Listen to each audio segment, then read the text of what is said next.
अस्सलाम वालेकुम। हमने पहले भी खुर्रम इलाही साहब के जो बुलंद बांग दावे हैं और जो आउट ऑफ कॉन्टेक्स्ट चीज़ों को वो कोट करते हैं उसके हवाले से बात की। हाल ही में उन्होंने यासिर जंजुआ के साथ एक जो है वो वीडियो की, जिसमें उन्होंने मुख्तलिफ बातें की। पहले उनकी बातों को देख लेते हैं कि उन्होंने किसी फिजिसिस्ट का नाम लिया और उसने कहा कि उसने उपनिषद का जो है वो मुताला किया है। अब उपनिषद जो है वो वेदा का एक हिस्सा है, फिलोसॉफिकल पार्ट है, जिसमें जो है वो सेल्फ के हवाले से बात की जाती है। इसका मतलब करीब बैठ जाना, मसलन गुरु के पास बैठ जाना और गुरु को वो फिर सीक्रेट जो नॉलेज है वो देगा। अब उपनिषद का एक मतबा नज़र अपने आप को जानना, सेल्फ को जानना, उसका जो एक मतबा नज़र ये है, और यूनिवर्सल रियलिटी को या ब्रह्मन को जानना, ये मामलात हैं। लेकिन दूसरी तरफ उसमें एक अंधी तकलीद का भी पहलू है कि जब सब कुछ आप गुरु को जो है सब कुछ मानकर उसके पास बैठ जाते हैं, तो आपकी अपनी रैशनैलिटी जो है वो कहाँ चली जाती है। और नेचुरली इसी डिपेंडेंस की वजह से, इसी जो गुरु की तकरीम की वजह से आपको नज़र आता है कि हिंदुस्तान में बहुत सारे ऐसे गुरु हैं जो बलात्कार से लेकर और बहुत सारी चीज़ों में इन्वॉल्व रहे, और उन्होंने जो है वो लोगों को एक तवील अरसे जो है वो सुपरस्टिशन या तोहमात का शिकार बनाया। हिंदू फिलॉसफी में जो लोकायत स्कूल ऑफ थॉट है वो निस्बतन साइंस और रैशनैलिटी के करीब है, और उसमें से कुछ ने तो यहाँ तक के दावा किया कि वेदास लिखने वाले जो थे ये बफून थे, कुछ ने लुच्चे लफंगे भी इनको करार दिया। अब ये जो उपनिषद है ये भी वेदास का हिस्सा है। अब जो बात आपको खुर्रम इलाही साहब नहीं बताएंगे कि इन्हीं वेदास की बुनियाद पर, ये मजहबी कुतुब की बुनियाद पर, हिंदुइज्म में मनुस्मृति के ऐसे कवानीन भी आए जिसमें जात पात के सिस्टम को जो है वो राइज किया गया, खवातीन के हुकूक को पामाल किया गया, निचली जात के हिंदुओं के हुकूक को पामाल किया गया। अब खुर्रम इलाही साहब का मामला यह है कि ये नाम फेंकते हैं और उसके बाद किसी फिलोसॉफिकल टर्मिनोलॉजी को फेंक देते हैं। इनको पता है कि जंगल में मोर नाचा किसने देखा, कौन इसको पढ़ेगा, कौन इन्वेस्टिगेट करेगा। बेसिक पर्पस ये होता है कि वो जिसको आप एक इंटेलेक्चुअल एरोगेंस कहें या इंटेलेक्चुअल ओस्टेंटेशन कहें, इल्मी नमूद नुमाइश। लेकिन किसी साहिब इल्म बंदे ने अगर उसको पढ़ा हो तो वो 2 मिनट में इनको रोक के कर सकता है। बड़े अफसोस की बात है कि यासिर जंजुआ साहब ने इस पर उनकी किसी हवाले से कोई ग्रिलिंग नहीं की। फिर उन्होंने आगे फरमाया कि जी मजहब का नाम जिंदगी में मतलब देना है, मीनिंग देना है। और अब इसको भी अगर आप हिस्टोरिकली देख लें कि ऐसा खाली मामला नहीं है कि मजहब के नाम पर मजहबी रहनुमाओं ने सिर्फ जिंदगी का मकसद किया, बल्कि उन्होंने खूब अवामुन नास को बेवकूफ़ भी बनाया, कत्ले आम भी किया, बहुत सारी चीज़ें की। आप पूरे क्रिश्चियन यूरोप में देख लें कि क्रिश्चियन यूरोप में किस तरह चर्चेज में मुक़द्दस ज़िना भी होते थे, इंडल्जेंसेस भी होती थी, जहाँ पर वो पैसे के एवज़ या माली फ़वाइद के एवज़ जो है वो गुनाहों को माफ़ करते थे। बिल्कुल इसी तरह इन्हीं मज़हब ने, जो मज़हबी रहनुमाओं ने, जिनका ये दावा था कि वो ज़िंदगी में मीनिंग देते थे, मकसद देते थे, उन्होंने जो है बड़े पैमाने पे इंक्विजिशन की, साइंसदानों को प्रोसिक्यूट किया, फ़लसफ़ियों को प्रोसिक्यूट किया, हर मुखालिफ को जो है वो काफ़िर करार दिया और उसको ईसाइयत से निकाल दिया। और इसी मज़हब ने जो मज़हबी रहनुमा जो मकसद की बात करते थे, उन्होंने जो है वो फ़िरका वारियत का सरतान भी यूरोपीय माशरे और दूसरे माशरों को दिया। और हमें ये पता है कि 17 सेंचुरी में 30 से 80 लाख लोग, खाली 30 साल जो मजहबी जंग थी, जो 1618 से लेकर तकरीबन 1648 तक चलती रही, उसमें मारे गए। उसके अलावा रोमन कैथलिक प्रोटेस्टेंट ने आपस में जो लोगों को जिंदा जलाया, एरियन क्रिश्चियनिटी और रोमन कैथलिक क्रिश्चियनिटी की जो आपस की लड़ाई हुई, पैट्रियार्क की और पोप के जो आपस की तनाज़ात हुए, वो अपनी जगह हैं। फिर इन्हीं मजहबी रहनुमाओं ने किस तरह जब ब्लैक प्लेग आया और यूरोप में मुख्तलिफ मुसीबतें आईं, तो उसका इल्ज़ाम जो है वो यहूदियों पे लगाकर बड़े पैमाने पे यहूदियों का कत्लेआम किया। फिर इन्हीं मजहबी रहनुमाओं ने किस तरह स्पेन में 1492 में उन मुसलमानों को निकाला जो 700 साल से ज्यादा वहां पर रह रहे थे। तो ये इनका वन साइडेड तस्वीर बताना कि नहीं जी, मजहबी रहनुमाओं ने जो है वो जिंदगी का मकसद दिया। और ऐसा लगता है कि जब मजहबी हुकूमतें थी दुनिया में, तो एवरीथिंग वाज हंकी डोरी, that was not the case. अच्छा, फिर इन्होंने आगे बात की कि जी हम लोग मजहब का बोझ नहीं उठा सकते, और एथीस्ट लोग जाते हैं पीरों के फकीरों के पास और कहते हैं कि वो शरीयत का बोझ कम कर दें, नमाजें कम कर दें, सुन्नत कम कर दें, इस तरह की बातें कहने का उनका मकसद था। इन रियलिटी ये तो बरेलवी लोग जाते हैं भाई पीरों के पास, तो बरेलवियों को क्या आप एथीस्ट करार दे रहे हैं? और बरेलवियों के जो पीर और सूफी हैं वो इस तरह की बातें कर रहे होते हैं, तो क्या आप उन पर ये इल्जाम लगा रहे हैं कि वो शरीयत का बोझ कम कर रहे हैं? गालिबन ये डिबेट ये है कि कुछ लोग जो है ये जो ज़ाहिरी मजहबी रसूमात होती हैं इन पर ज़्यादा यकीन रखते हैं शरीयत में या तसव्वुफ में। कुछ लोग ऐसे हैं जो ज़िक्र की बात करते हैं, जो इस्तगराक की बात करते हैं, जो गौर व फिक्र की बात करते हैं, जो मेडिटेशन की बात करते हैं। एक उनका नुक्ता नज़र ये होता है। फिर वो ये कहते हैं कि मजहब in my views creates highest curiosity, devotion and commitment. हालांकि ये बिल्कुल ऑपोजिट है। अगर आप तारीखी तौर पे देखें, यहूदियत ने भी मार्मोनिडीज जो थे जिन्होंने अक्ल में क्यूरियोसिटी की बात की, जस्तजू की बात की, गौर फिक्र की बात की, उनके वो पीछे लग गए। जो यहूदी और तो वो अल्ट्रा टाइप के, कट्टर टाइप के जो यहूदी थे, उन्होंने एक तरीके से उनको मजहब से निकाला। ईसाइयत में भी ये हुआ, कैलिलियो, केपलर, कोपरनिकस, जॉन हुस और कितने लोग जो हैं वो मारे गए। उसको भागना पड़ा अपना, जो ये स्पिनोजा था उसको भागना पड़ा, यहूदी उसके पीछे लग गए थे। तो कहाँ वो क्यूरियोसिटी को जो है वो एक्सेप्ट करते हैं? फिर क्या ये क्यूरियोसिटी, डिवोशन और कमिटमेंट एथीस्ट लोगों में नहीं होता? तारीखी तौर पर इसकी आपको दलील मिलेगी कि बहुत सारे एथीस्ट जो थे, अच्छे खासे जो साइंसदान हैं, अ, बहुत बड़ी तादाद तो नहीं लेकिन साइंसदानों की एक बड़ी तादाद जो है वो, उनमें क्यूरियोसिटी भी थी और वो एथीस्ट भी थे, उनमें डिवोशन भी था और उनमें जो है वो अपने काम से कमिटमेंट भी थी। फिर उन्होंने कहा कि अगर हमारा माशरा मजहबी होता तो हमें ब्लेसिंग यहाँ पे नजर आ रही होती अपने माशरे में, इसका मतलब है हमारा माशरा मजहबी नहीं है। तो भाई फिर क्या है हमारा माशरा? पूरी दुनिया में मसलन हज के बाद तीसरा बड़ा इज्तिमा यहाँ होता है रायवंड में, पहले दूसरा होता था, अब वो बांग्लादेश में चला गया है। दावत इस्लामी का इज्तिमा होता है, मौलाना तारिक मसूद और मौलाना तारिक जमील के 1 करोड़ 60 लाख फॉलोवर हैं। जितने मजहबी लोग चूरन बेच रहे हैं, कैसर अहमद राजा, साहिल अदीम साहब, कैसर अहमद राजा, वो राजा ज़ियाउल हक, और वो जो एक अब्बासी है, और आपको बहुत सारे मिल जाएंगे। बड़े बड़े यहाँ पे शियाओं की जुलूस निकलते हैं, मद्दा साहबा के जुलूस निकलते हैं, रबीउल अव्वल के जुलूस निकलते हैं। मदनी चैनल है, पाकिस्तान का शुमार उन ममालिक में होता है जहाँ लार्जेस्ट नंबर ऑफ पीपल हज कर रहे होते हैं, उम्रा कर रहे होते हैं। पाकिस्तान में 6 लाख से ज्यादा मसाजिद हैं, 36,000 से ज्यादा मदारस हैं, हजारों की तादाद में यहाँ खानकाहें हैं। और आप क्या कहेंगे? और क्या है आपने सिखाया? क्या आपका आपका सिलेबस पूरा इस्लामाइज है? जो चीज हमने नहीं सिखाई लोगों को, वो इंसान बनना नहीं सिखाया। जो चीज हमने लोगों को नहीं सिखाई वो अकली तौर पे सोचना नहीं सिखाया। जो चीज हमने नहीं सिखाई वो क्रिटिकल थिंकिंग नहीं सिखाई। तो आपके यहाँ ब्लेसिंग्स इसलिए नहीं है, माशरा बज़ाहिर तो मजहबी है, लेकिन आपने जो मजहब की एक कंजर्वेटिव इंटरप्रिटेशन को लोगों पे मुसल्लत कर दिया, जिसमें खवातीन के कोई हुकूक नहीं है, बच्चों के कोई हुकूक नहीं है, मजदूरों के कोई हुकूक नहीं है, जिसमें एक अजीब सी सफोकेशन है, म्यूजिक भी हराम है और खुशी हराम है, उसमें आर्ट भी हराम है, उसमें कल्चर भी हराम है। तो मजहबी तो है माशरा, लेकिन मजहब की एक मखसूस इंटरप्रिटेशन को आपने पाकिस्तानी माशरे पे मुसल्लत किया हुआ है। फिर आगे चल के उन्होंने कहा कि जी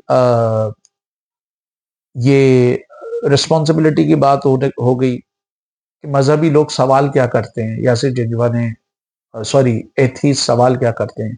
एक तो यासिर जंजवा ने ये बात, बहुत ही मेरे ख्याल से इंटेलेक्चुअली डिसऑनेस्टी की बात है, यासिर जंजवा ने भी ये मजहबी रुजत पसंद और बुनियाद परस्तों के इस नारे को मान लिया है कि पाकिस्तान में लादीनियत फैल रही है। भाई कितने आप लादीनी यूट्यूबर मुझे बताएंगे, कितने आप लादीनी लोग बताएंगे जो पाकिस्तान के टू लॉर्ड्स पे फैल रहे हैं और लादीनियत फैला रहे हैं? कितने आप लादीनी या एथीस्ट बताएंगे जो यूनिवर्सिटीज में, कॉलेजेस में और इधर उधर पढ़ा रहे हैं? कितने आप लादीनी बताएंगे जो टीवी पे, रेडियो पर और अखबारात में लिख रहे हैं? ये कैसर अहमद राजा اور ان بنیاد پرستوں کا جھوٹ ہے، آپ اس کو مان رہے ہیں. اگین یہی بات ہے، کہاں پر آپ لادینیت دکھائیں گے؟ ہائیسٹ کوانٹٹی اور ہائیسٹ طریقے سے آپ کے یہاں اسلامائزیشن ہوئی ہے. اب ایون یونیورسٹیز لیول پر انہوں نے فہم القرآن بھی شروع کر دیا ہے. جنرل ضیاء کے دور میں سارے سلیبس کو اسلامائز کیا گیا. اگین وہ 6 لاکھ مساجد ہیں، 36,000 مدرسے ہیں، ہزاروں کی تعداد میں خانقاہیں ہیں. آپ کے خالق کیسا اس کا جو مفتی طارق مسعود اور یہ جو طارق جمیل ہے، 1,60,00,000 خالی ان کے فالوور ہیں. دنیا کے بڑے بڑے تبلیغی اجتماعات یہاں ہو رہے ہیں، دنیا کی بڑی بڑی جو ہے وہ مذہبی درسگاہیں یہاں پر ہیں. آپ لوگ پتہ نہیں کیسر احمد راجہ اور اس جیسے تلنگے جو جھوٹ بولتے ہیں، تو یاسر جنجوہ صاحب بھی اس کو پھیلا رہے ہیں. کہاں پر بھائی لادینیت پھیل رہی، کہاں پہ ایتھیسٹ ہیں؟ پھر انہوں نے آگے بات کی جو یاسر جنجوہ صاحب نے کہ جی ایتھیسٹ کیا سوال کرتے ہیں. وہ تو خرم صاحب گول کر گئے. تھوڑا سا انہوں نے کہا کہ وہ کہتے ہیں کہ جی یہ دیکھیں زندگی میں اتنے مسائل ہیں، اگر خدا ہوتا تو وہ کیسے دیکھتا. بھائی ایتھیسٹ لوگ جو مختلف سوالات کرتے ہیں، لازم بات ہے کہ اس میں وہ کچھ سائنس کے حوالے سے کرتے ہیں. مثلا ایک ان کا اعتراض یہ ہے کہ وہ حواس خمسہ پہ یقین رکھتے ہیں. وہ یہ کہتے ہیں کہ ہر وہ چیز جو ہمارے حواس خمسہ سے ویریفائی ہو سکتی ہے وہ ایگزسٹ کرتی ہے. مثلا خوشبو یا بدبو کو ہم سونگھ سکتے ہیں، کڑوے یا میٹھے کو چکھ سکتے ہیں، ٹھنڈے یا گرم کو ہم چھو سکتے ہیں، بہت ساری چیزوں کو ہم دیکھ سکتے ہیں، بہت ساری چیزوں کو ہم سن سکتے ہیں. تو پہلا اعتراض ان کا یہ ہے کہ نہ خدا کو ہم سن سکتے ہیں، نہ چکھ سکتے ہیں، نہ چھو سکتے ہیں، نہ دیکھ سکتے ہیں، نہ سن سکتے ہیں. تو why should we believe in him? تو ہم اس پہ کیوں یقین کریں؟ زندگی کے ہر معاملے میں ہم حواس خمسہ سے ویریفیکیشن چاہتے ہیں. آپ سے کوئی بندہ کہے کہ سانپ آ رہا ہے، آپ کا اگلا سوال ہوگا کہاں آ رہا ہے، کیونکہ اس کو جو ہے وہ آپ ہر بات کی آپ حواس خمسہ سے تسلی چاہتے ہیں. آپ مسیحیوں پر اعتراض کر سکتے ہیں، یہودیوں پر اعتراض کر سکتے ہیں کہ مثلا ایک ایتھیسٹ بولے گا کہ آپ مسیحیوں پہ یہودیوں پہ اعتراض کر سکتے ہیں کہ اگر وہ یہ اس بات پر کوئی بات کرتے ہیں کہ حضرت مریم کس طرح پریگننٹ ہو گئی بغیر شادی کے یا بغیر جنسی انٹریکشن کے. آپ کے معاشرے میں کوئی لڑکی اگر یہ کہہ دے کہ خدا کے حکم سے وہ پریگننٹ ہو گئی ہے، تو آپ خود اس کو کیا کریں گے؟ کیوں نہیں مانیں گے؟ اگین وہ ریشنل پوائنٹ ہے نا، تو ریشنل طریقے سے. تو ایک تو ایتھیسٹوں کا یہ بڑا سوال ہے. دوسرا وہ یہ کہتے ہیں کہ کائنات میں جو بھی چیز موجود ہے اس کا ایک ڈیفینیٹ شیپ ہوتا ہے، اس کا وزن ہوتا ہے اور وہ جگہ گھیرتی ہے. تو وہ کہتے ہیں کہ اگر خدا دنیا میں موجود ہے تو وہ کتنا وزن گھیرتا ہے، وہ کتنی جگہ گھیرتا ہے، اور اس کا شیپ کیا ہے. چھوٹا سے چھوٹا پتھر بھی ہوتا ہے تو اس کا بھی کوئی شکل ہوتی ہے، وزن گھیرتا ہے اور وہ جگہ رکھتا ہے. وزن گھیرتا ہے، وزن رکھتا ہے، جگہ گھیرتا ہے اور اس کا ڈیفینیٹ شیپ ہوتا ہے. تو وہ یہ دوسرا سوال یہ کرتے ہیں. تیسرا وہ یہ کرتے ہیں کہ ہر جگہ جب بھی کوئی چیز ہوتی ہے وہ کہیں نہ کہیں موجود ہوتی ہے. اگر خدا اس دنیا میں موجود تھا تو اس کا مطلب یہ دنیا اس سے پہلے موجود تھی. پھر کچھ کا یہ دعویٰ ہے کہ دنیا میں سارے ہی لوگ ایتھیسٹ ہوتے ہیں. کچھ اپنے آپ کو ڈکلیئر کر دیتے ہیں، کچھ جو ہے وہ انڈکلیئر ایتھیسٹ ہوتے ہیں، اور وہ یہ کہتے ہیں کہ بھئی خدا پر کسی کا بھی یقین نہیں ہے. یہ ان کا نقطہ نظر ہے جو میرا ایتھیسٹوں سے انٹریکشن ہوا ہے. تو اس میں وہ یہ کہتے ہیں کہ بھئی یقین کا مطلب یہ ہے کہ یقین آپ کو کسی کام سے روکے گا، اور وہ یقین صرف حواس خمسہ سے ویریفائی، وہ حواس خمسہ کے ذریعے ہوگا، سائنٹیفک طریقے سے ہوگا. جو جس کو آپ کے حواس خمسہ مانتے ہو، مثلا آپ کی یہ جو محسوسات ہیں، مثلا آپ کو پکا یقین ہے کہ اگر آپ ننگے تاروں پر ہاتھ لگائیں گے تو آپ کو کرنٹ لگے گا، آپ کبھی نہیں کریں گے. آپ کو پکا یقین ہے کہ آپ آگ پر کودیں گے تو جل جائیں گے، آپ کبھی نہیں کریں گے. آپ کو پکا یقین ہے کہ آپ حبیب بینک پلازا سے جمپ ماریں گے یا مینار پاکستان سے جمپ ماریں گے تو آپ کے ہاتھ پیر ٹوٹیں گے، پسلی ٹوٹیں گی، آپ کبھی نہیں کریں گے. لیکن آپ کو پکا یقین ہے کہ اللہ تعالیٰ کہتا ہے کہ میوزک حرام ہے، آپ سن رہے ہوتے ہیں. آپ کا پکا یقین ہے اللہ تعالیٰ کہتا ہے کہ رشوت نہ لیں، آپ لے رہے ہوتے ہیں اور نمازیں بھی پڑھ رہے ہوتے ہیں. اس لیے کہ آپ اللہ تعالیٰ کے مسئلے کو یا خدا کے وجود کو لائٹلی لیتے ہیں. اور لائٹلی اس لیے لیتے ہیں، نان سیریس اس لیے لیتے ہیں کہ وہ آپ کے حواس خمسہ سے ویریفائی نہیں ہوتا. تو یقین کا مطلب، عقیدے کا مطلب یہ ہوتا ہے وہ آپ کو کسی کام سے روکتا ہے. تو زندگی کے معمولات میں جو سائنسی حوالے سے چیزیں ہیں اس میں تو آپ رک جاتے ہیں، اس میں تو آپ ننگے تاروں کو ہاتھ نہیں لگاتے کیونکہ آپ کو پکا یقین ہے. اس میں تو آپ آگ میں نہیں کودتے کیونکہ آپ کو پکا یقین ہے کہ آگ جلائے گی. اس میں تو آپ مینار پاکستان جیسے جمپ نہیں مارتے کیونکہ آپ کو پکا یقین ہے. لیکن ایک مولوی کو پکا یقین ہے خدا پر، اور وہ قرآن سامنے رکھا ہوا ہوتا ہے اور بچے کے ساتھ جنسی زیادتی کر رہا ہوتا ہے. वो एथीस्ट ही कहेगा भाई आप ये कैसे कह सकते हैं कि उसको खुदा पे यकीन है। एक बैरोक्रेट जो है वो तबलीगी जमात में भी जा रहा होगा, चिल्ले भी लगा रहा होगा और वो रिश्वत भी ले रहा होगा। तो उसको अगर पक्का यकीन है वाकई कि खुदा है इस दुनिया में और वो आपको रोकता है, मना करता है कि आप रिश्वत ना लें, आप क्यों रिश्वत ले रहे हैं? तो एक उनका ये एतराज है। और तीसरा चौथा जो है वो लाजिमी बात है, ये कहते हैं जो क्रिस्टोफर हिचन्स का था, वो एक डाई हार्ड एथीस्ट था। उसने कहा कि भाई इंसानी जो इंसान का जो एवोल्यूशन हुआ है साइंटिफिक नुक्ता नज़र से, वो 60,000 साल से ज्यादा, कुछ 500,000 कहते हैं, कुछ 5 लाख साल कहते हैं, कि 5 लाख साल तक इंसान जो है वो मुख्तलिफ जगह हिजरत करता रहा, माइग्रेट करता रहा, भूख से मरता रहा, फेमिन से मरता रहा और जानवरों से मरता रहा। और उसका ये दावा है क्रिस्टोफर हिचन्स का, और खुदा ये सारा देखता रहा। फिर खाली 4,000 साल पहले खुदा ने ये डिसाइड किया कि उसने दुनिया में नबी भेजने शुरू कर दिए, बनी इसराइल वगैरह और दूसरे लोगों में। तो ये उसका दावा है कि खुदा जो है वो तकरीबन 5 लाख साल तक ये सारी चीजें क्यों देखता रहा, या 1 मिलियन साल तक ऐसा क्यों देखता रहा कि जब इंसान ने अफ्रीका से हिजरत की, वो गारों में रहा, वो पहाड़ी इलाकों में रहा, वो जो है वो बर्फानी इलाकों में रहा, बच्चे मरते गए, मासूम मरते गए, औरतें मरती गई, पानी नहीं था, कहीं खाना नहीं था, तो खुदा ये सब कुछ देखता रहा। ये उनका बुनियादी तौर पे जो है वो आर्ग्यूमेंट है। ये जो एथीस्टों के सवाल है, जो यासिर जिंजवा ने कहा है कि एथीस्ट किस तरह के, मुल्हिद किस तरह के सवाल करते हैं। तो खुर्रम इलाही साहब का मामला तो बोंगिया मारना है। फिर जो यहाँ पॉल सार्थ या दूसरे लोगों ने ये जो मीनिंग की बात की, ये बहुत सारे एथिस्टों ने भी बात की है रिलीजन के बाद। एक तरीके से नीचा ने भी यही बात की है कि भाई क्रिश्चियनिटी खत्म हो गई, अब आपको अपना वर्ल्ड खुद क्रिएट करना है। और खैर उसने जो वर्ल्ड अपना क्रिएट करने की बात की, वो ग्रीक एरिस्टोक्रेट और रोमन एरिस्टोक्रेट जो थे उनके हवाले से। और नीचा जब इंसान कहता है तो इंसान से मुराद सारी लोग नहीं होते, बल्कि वो मखसूस तबकात होते हैं। क्योंकि वो तो ये कहता था कि अगर लेट्स से कि 50,000 लोगों को अगर एक पास्कल पैदा करना हो तो 50,000 लोग जो है वो गधों की तरह काम करें। तो वो तो कहता था कि मास मेजॉरिटी ऑफ मैनकाइंड सर्विट्यूड में रहेगी। वो कहता था मजहब खत्म हो गया, अब इंसान को खुद अपनी मीनिंग क्रिएट करनी पड़ेगी।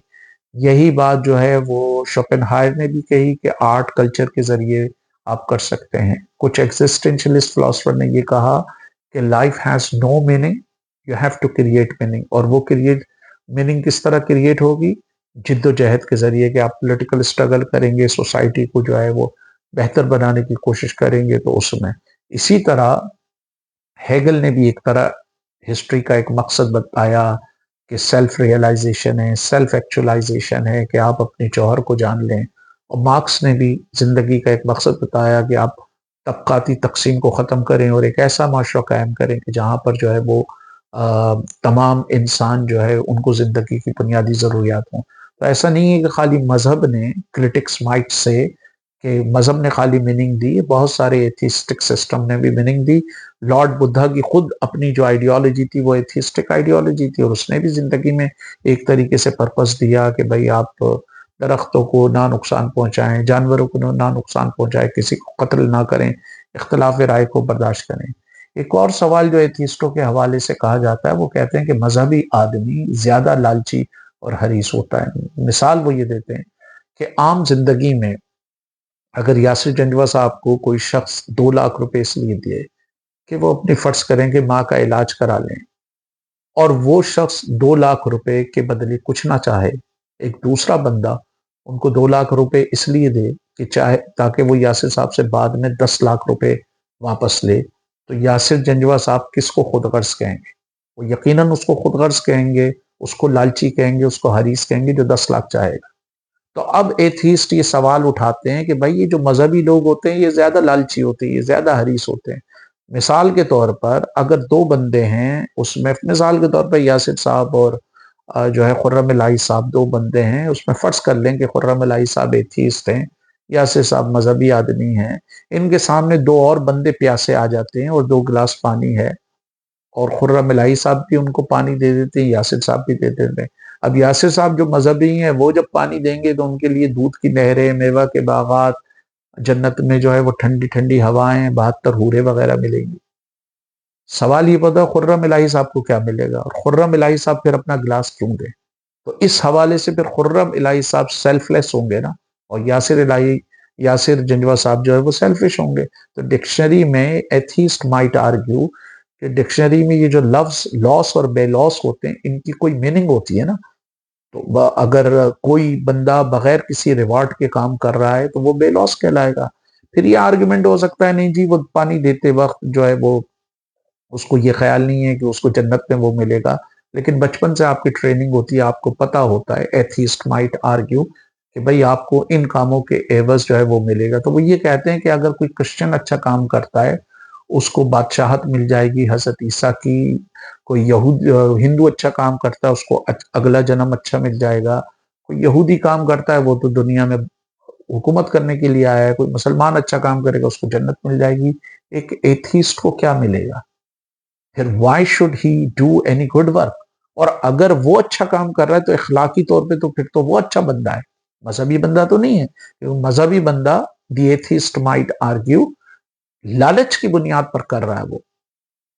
اسی لیے شاید رابعہ بصری کے حوالے سے کہا جاتا ہے کہ ایک دن وہ اپنے ایک ہاتھ میں آگ اور دوسرے ہاتھ میں جو ہے وہ پانی لے کے جا رہی تھی، تو کسی نے ان سے پوچھا کہ آپ کیا کرنے جا رہی ہوں؟ انہوں نے کہا میں جنت کو آگ لگانے جا رہی ہوں اور دوزخ کی آگ کو بجھانے جا رہی ہوں، تاکہ لوگ بغیر کسی غرض کے اللہ تعالیٰ سے جو ہے محبت کریں۔